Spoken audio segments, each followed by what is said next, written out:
Olá, querido, olá, querida, bom dia. Deus te abençoe nessa manhã, te encha de graça. Eu quero falar com você nessa manhã sobre algo que tem tomado a vida de tanta gente. Já tomou a minha, já tomou a minha, já tomou a vida de tantas pessoas que eu conheço, já levou algumas pessoas. Algumas pessoas não suportaram a pressão. Eu quero falar sobre a depressão com você. Nós estamos no mês de setembro e a OMS tem lutado juntamente com a saúde do Brasil contra a depressão.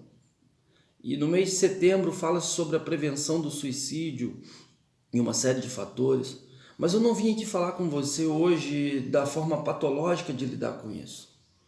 Eu vim falar com você sobre como lidar com as nossas emoções em Deus.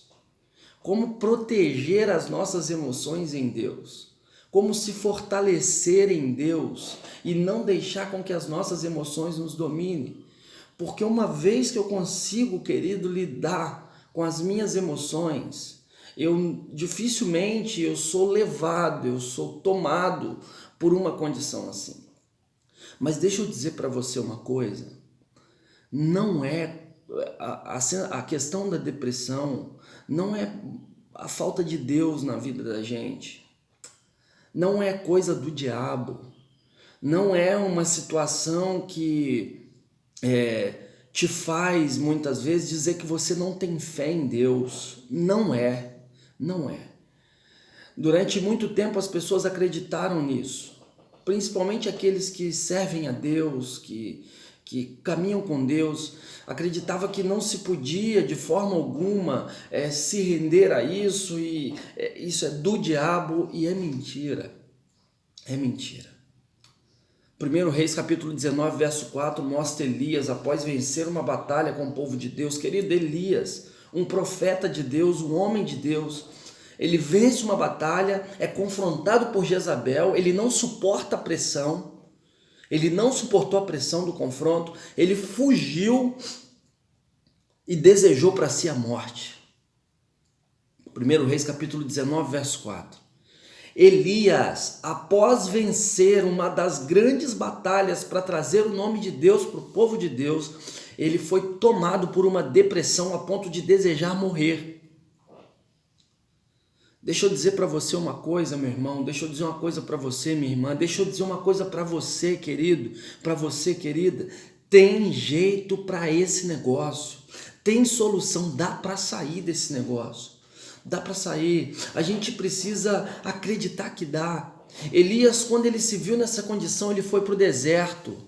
É isso que acontece com a gente muitas vezes. Quando a gente começa a se ver nessa sensação de depressão, nesse aperto no coração, essa palpitação que a gente não sabe de onde vem, essa sensação terrível, essas dores que o corpo sente, que são psicossomáticas, não são dores de verdade, esse sentimento de querer ficar isolado no escuro, dentro de um quarto, dentro de casa, medo de sair, a opressão no coração, na mente, esse negócio tem cura, tem solução. O problema é que muitas vezes a gente se desconecta. Não se desconecte. Deixa eu falar com você, por favor. Não se desconecta dos seus afetos. Não afasta-se da sua família. Não afasta das pessoas que estão ao seu redor. Se você frequenta uma igreja, se você está ligado a uma religião, não se afasta daquilo que te faz bem. Não se afasta dos seus exercícios, não se afasta da vida, não se desconecta das pessoas. Queridos, procure estar com aqueles que querem o seu bem. Procura isso. Olha o que diz a Bíblia, Deuteronômio capítulo 31, verso 6. Esforçai-vos e animai-vos, não temais, nem vos espanteis, porque o Senhor teu Deus é o que vai contigo, Ele não te deixará, nem te desamparará. Deus não nos desampara. Queridos, é tão maravilhoso saber que tem um Deus que cuida da gente. Ainda que eu fui ferido por alguém, ainda que alguém tentou contra a minha vida, ainda que alguém se levantou contra mim, querido, tem um Deus que cuida da gente. Querido, cuidar das suas emoções é o que mais importante deve se fazer. É o que mais importante deve se fazer. Olha o que diz o verso 8 aqui também, de Deuteronômio 31. O Senhor, pois, é aquele que vai diante de ti. Ele será contigo, não te deixará, nem te desamparará. Não temas, nem te espantes. Sabe, uma vez Jesus pega os discípulos e desce com eles do monte após um momento de oração. Jesus fala para os discípulos assim: olha, eu vou ali despedir da multidão, mas vocês vão para o outro lado. Segue, eu encontro vocês do outro lado do mar. E os discípulos entram no barco e começam a seguir. Assim é a vida da gente. Nós entramos no barco da nossa vida e estamos a caminho do lugar onde Deus nos mandou ir. Estamos no barco do nosso casamento, estamos no barco da vida com a nossa família, estamos no barco profissional, estamos navegando e seguindo. Mas com os discípulos aconteceu que no meio do caminho veio uma grande tempestade.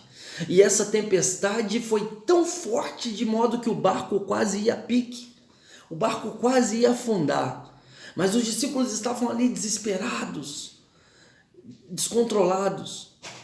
E Jesus de repente vem andando sobre as águas, toma a vida daqueles homens, se apresenta a eles e de repente Jesus se vê numa condição muito interessante. Jesus se apresenta àqueles discípulos e eles, de repente Jesus acalma a tempestade.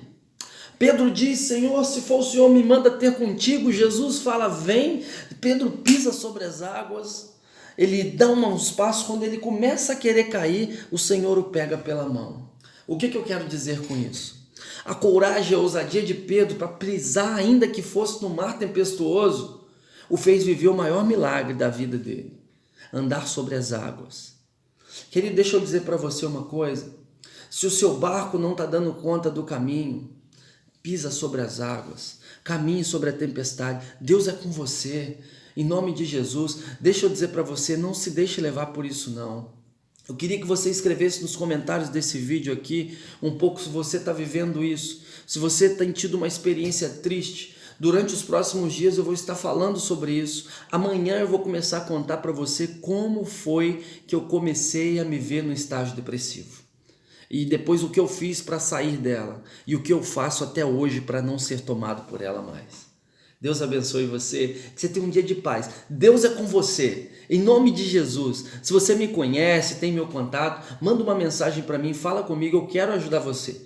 Não fique, você não está sozinho. Primeiro, porque Deus é contigo. E segundo, porque você tem amigos e as pessoas querem ajudar umas às outras. Deus te abençoe. Um beijo no seu coração. Fique na paz. Que a graça do Senhor te alcance.